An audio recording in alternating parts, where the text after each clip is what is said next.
And welcome back to the North American Star Team League. I'm MrBitter, joined by CatZ. I want to remind you all to please continue tweeting your match predictions to @NASL TV on Twitter. If you haven't already, you still got a chance to get those in, which keeps you in the running to win more cool stuff.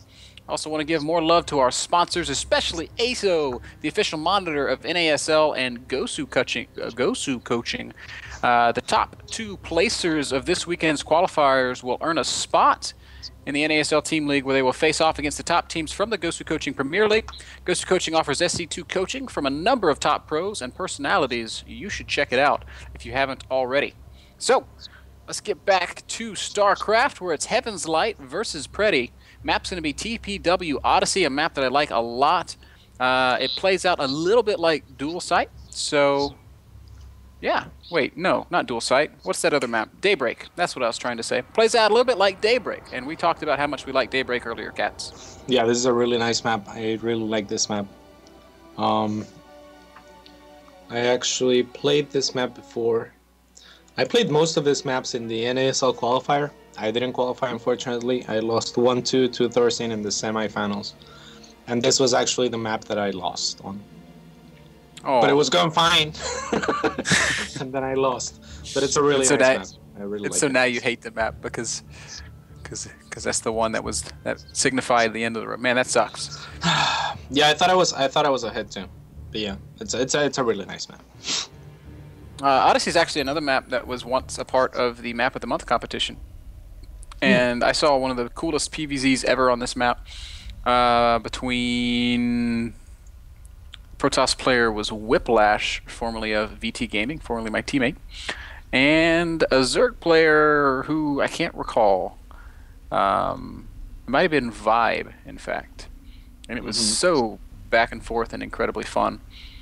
So if you ever have a chance to go scour YouTube for Map of the Month VODs, that'd be a good game to find.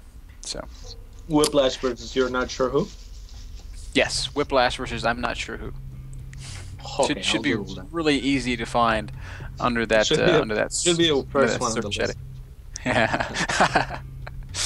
Yeah. So this time it's Heaven's Light versus Pretty, and last time I played against Pretty, he was playing a very bio-intensive, very drop-heavy style, and he just picked me to pieces with it. He is so good at multitasking and managing drops all over the map. Have you played much against him, CatZ, and how did you approach the matches? Never have. Never have. But I've seen Heavens play. I've never actually seen Pretty play StarCraft 2. I know that he was ridiculously good on StarCraft 1, and I've heard from reliable sources that I was really excited to see him play today. Oh, he looks pretty good against Kawhi Rice, and he's the hopes and dreams of his team rest on his shoulders right now.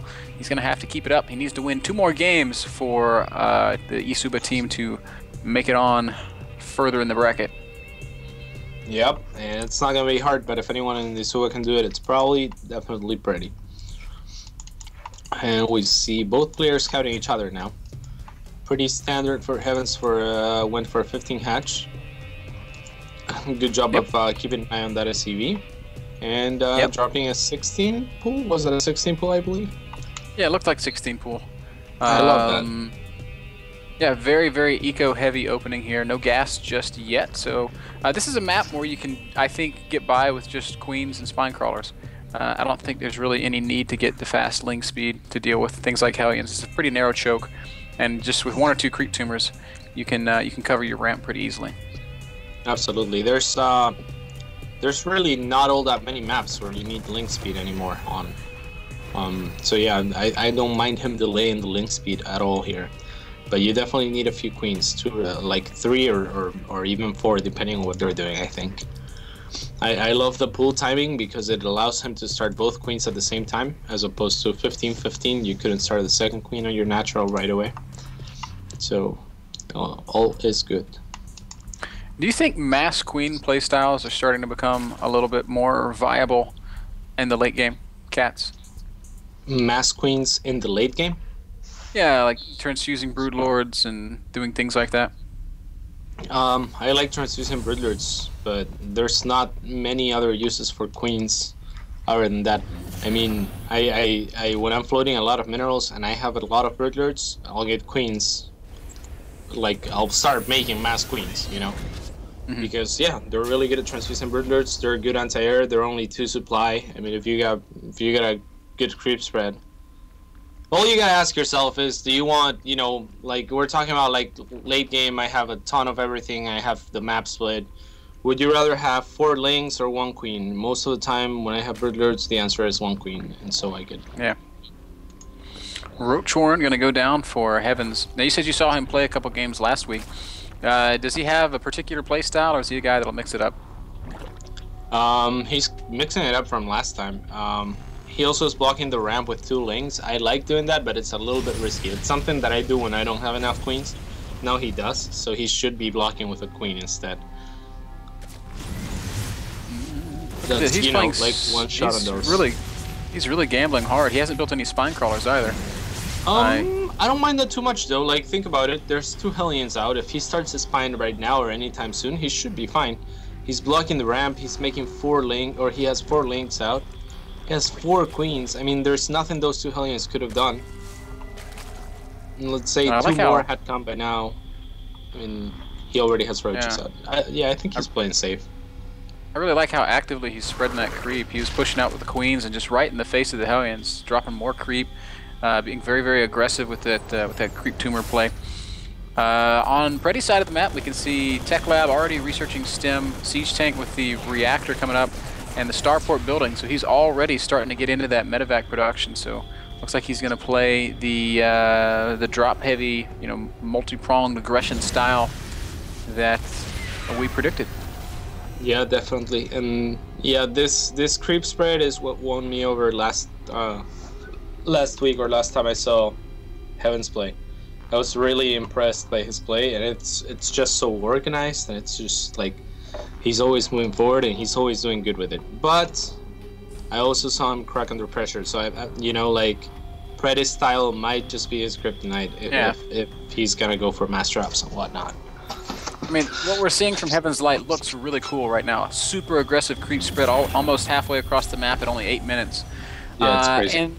But the thing about it is, you know, when you're not being harassed, when there's nothing to worry about, it's easy to remember that kind of stuff. But when the pressure starts mounting, you know, will he still continue to spread that creep? Will he continue to not miss injections? Is he not going to be supply blocked? Like, so far everything looks awesome. But I mean, you know, can he keep it up? It's just that's the only question mark I have. We'll see. He is not mining one of his gases at his main, and he's definitely oversaturated, or has 24 drones there, so he could be mining a lot more efficiently, that's for sure. But he's a little bit. Oh, nice catch! Nice catch. Oh man, gets I think 9 Marines. A lot of Marines killed there. Oh, and actually, you know what? Heaven's Light, recognizing that he just killed a lot of units. Oh, if he counters, it's going to be so smart. And that's exactly what he's going to do. SCV's immediately being pulled. And this is a terrifying counterattack. Even with Stim up on the ramp, these lings are going to do a lot of damage. They're going to get all the way in. No. Heaven's Light does back it off there. Nice play by Preddy. But really I love, I love it. I love what he saw. He recognized the opening and he went for it. Yeah, I love what Preddy did too. He kind of baited him like up the ramp, you know, like he kind of made him think, hey, my supply depot is down. This is a mistake, but it wasn't. He was just blocking with Marines and hoping that the links went up against them, and they did. So it was a nice play by both players, twice in a row too. Yep. A little bit of a supply block here for Preddy. A bit late on that 70 supply depot. This has happened a couple more times tonight.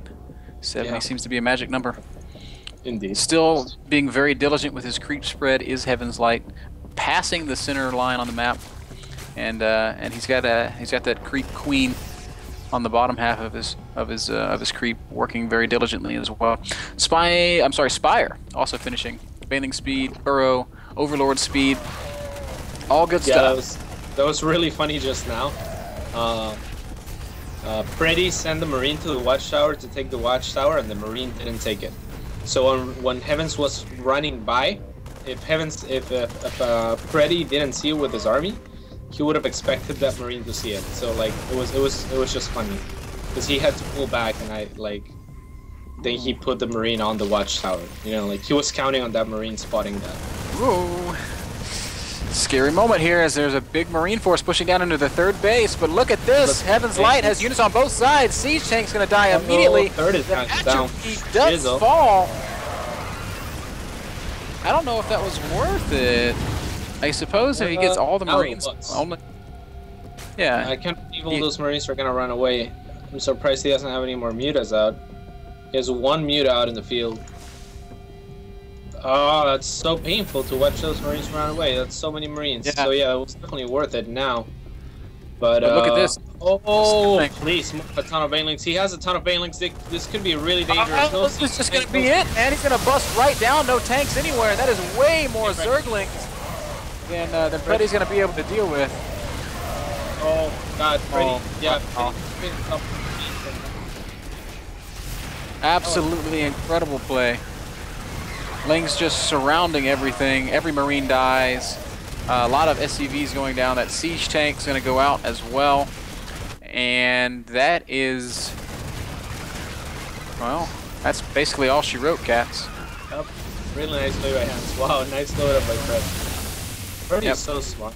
But yeah, it just wasn't enough for the game, it looks like. He's now 50 supply down. And it basically, in my opinion, boils down to not having enough tanks out. Yeah, definitely. Anytime you cut that tank corner when you're playing this bio-heavy style, you leave yourself very susceptible to something like this. And with half of his Marines in medevacs and the other half just sitting behind that wall, he put himself in a really... Especially when he moves out and commits like he did. You know, like if you're gonna move out and try to take a third and sure, like trade your army for something, you gotta be ready for the counterattack. Of course, it's really easy to say. It's mistakes that we all make every time, you know, like a lot of time. But but yeah, I mean, the right thing to do. We're good at this, man. It's okay. Go, Ben. Well, I was going to say, and a lot of Terrans have stopped walling with things like barracks and factories, and they've gone back to walling with depots, and that just, you know, that invites the baneling play. Yeah, definitely. Yeah, you're absolutely right about that. But yeah, I also feel like, I don't know, you know, like whenever you go to try and hit their economy and weaken their economy, you should be ready for a counterattack. Because say this didn't work for Heavens would basically be in the same spot that Freddy is right now. Right. Which is a really tough spot to get, obviously. Yeah, if you commit that much army and you don't do that kind of damage, then yeah, you're screwed, man. But I guess this is just the way the cookie crumbles sometimes. Oh, mutas, careful there. Now Freddy has sort of stabilized. He's more or less got 2 saturated bases. Yeah, but look at that creep spread. It's almost at the door. Yeah. Wow, Freddy. That is such sick creep spread. Really, really nice to see. And look at the money of Heaven's Light. He had 0 minerals for a second. Nice. Yep, now taking a 4th, he's gonna start saturating that. Scan. If you're a Terran player and you scan and you see creep tumors, that's your natural. That's nice. Now burrowing banelings, which I'm not sure I agree with. He's gonna be scanning just to clear of the creep. Now there's 2 reasons he needs to scan. Now I would love to see a Raven, but really not much that Freddy can do from here. But I would love to see a Raven when you have creep right outside of your base already. Now, if I was to be really critical of Heaven's Light, I would say I would love to see his hive done by now. I think it's within reason that he could have been able to afford that and start maybe moving up towards Greater Spire. But he's still playing an absolutely beautiful game. It's just one of the small criticisms I think I can make. Yep, there's because he does have. Yeah. Oh, yeah. There you go. He must be listening to this.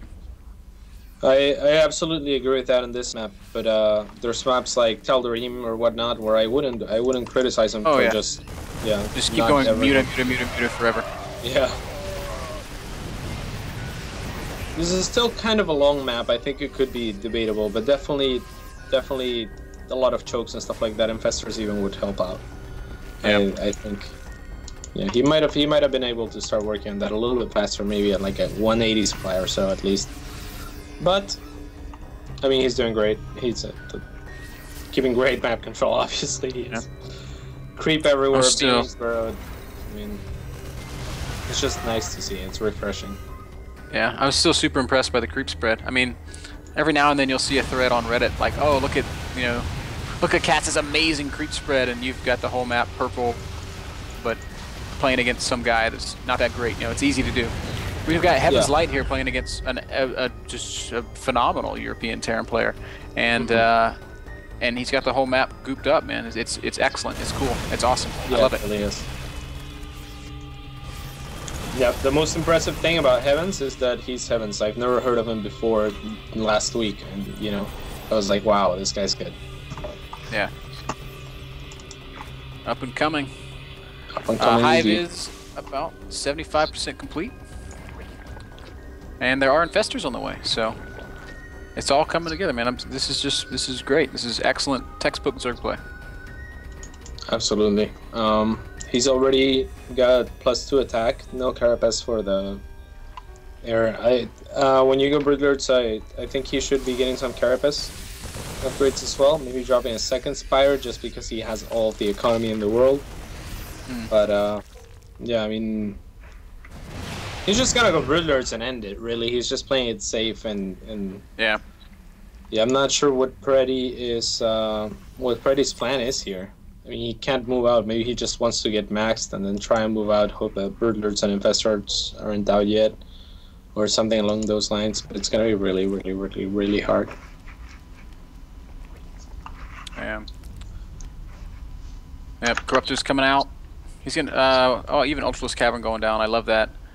I love the switch. You show the Broodlords, you force the Vikings, and then you come out with the Ultras. Is that something you still do? I'm Do you sorry. still switch into Ultra after forcing some Vikings? Yeah, if there are enough Vikings out, it's really game dependent. If I'm floating enough, like if this game, yes, I would, because his economy is so huge, he can afford to waste bad units like Ultras. But yeah, I mean, if you have the economy for it to trade a lot, they're really good. Ooh, and we are going to see a big fight here. Fungal goes down on a lot of Marines, so many Mutas and Zerglings, and I don't know why Heavens decided to disengage there. I guess he just wants to make the Broodlords. 6 Broods on the way, 4 more Corruptors coming. He lost a lot of lanes in those chunks as well. And yeah, he knows he just has to stop this. I mean, there we go. He's just waiting for the unsiege. Wow. Yeah. Ooh, big clump on those Mutas. Oh, nice Fungal. Nice Fungal. Oh, GG. GG from Preddy. That means Heavens closes it out, makes it 4-2. Or is it 4-3? No, 4-2 for Team LighT. So beautiful play by Team LighT. I love what they're doing, man. Team LighT was announced just the other day, and they are deep in the NASL Team League Qualifier. So good things, man. If these guys manage to qualify and post a good result, then people are going to have to put Team LighT on their radar. I'm very impressed with what I've seen so far. Yeah, Heavens is really good. And as we were talking about, Binsky, also a really good player. And of course, Ray Ray's fantastic. Not to count on Caliber. He's got some really sick all-ins. Caliber's, he's got some skills too, man. He won the first 2 games in the series, so he set the pace, and the rest of Team LighT followed suit. So very, very nice stuff all around. So yeah, that means we're going to be moving on to our next series. It's going to take us a minute to figure out exactly what that's going to be. So we're going to kick it to a short commercial. And when we get back, we'll have another set and more awesome StarCraft 2, more giveaways, more Twitter prediction contests, and more cats, which is what we're all here for in the first place. Don't go anywhere, guys. More StarCraft 2 after this.